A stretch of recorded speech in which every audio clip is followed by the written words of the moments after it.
So what does Socrates say then?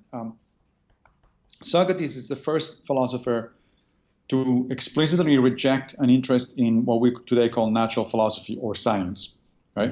So he was not interested. Apparently, early on in his career, he was interested, but in natural philosophy. But at some point, he decides, look, the interesting stuff here to talk about is human beings and what they're doing and why they should do it or not do it. So what we today call ethics, largely, right? So this was the first turn of philosophy toward ethics, explicitly toward ethics. Some of the pre-Socratics did talk about ethics, but not as their major sort of goal. And for Socrates also, unlike for many other philosophers up to that point, philosophy was a way of life. This is not something you just talk about theoretically. This is something that you actually live, first and foremost. Again, he was not the first one there. Pythagoras had done something like that before Socrates. But Socrates is the quintessential example of the guy who actually lives his philosophy. His major goal was to go around Athens and talk, especially to young people, and probe what they thought about issues like justice and duty and honor and all that sort of stuff, democracy and form of government and that sort of stuff, and largely sowing seeds of doubt.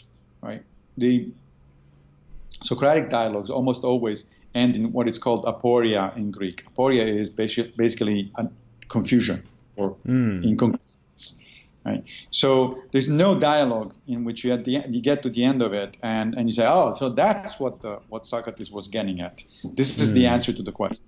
This never is an answer to the question. You can kind of get an idea of where Socrates was leaning by his questioning of other people, of his acquaintances, but you never get a particularly clear, straightforward answer. And there is a reason for that, because his method was more about questioning people and let them realize that they really didn't know as much as they thought they did. Was he really the start of that? It's almost as if every great mind throughout history has come to the conclusion that the more I know, the less I actually know, right? It's like a problem can't be solved as simply as here's the answer. It's like, well, this is the answer plus this, plus that, plus this. There's so many different... Was he really the start of that kind of movement towards understanding that we know absolutely nothing? Well, there were some philosophers that expressed skepticism before, and skepticism itself became a major philosophical school after Socrates. But Socrates was known as the wisest person in Greece, precisely because he knew that he didn't know. But he was aware of his own ignorance. That's powerful.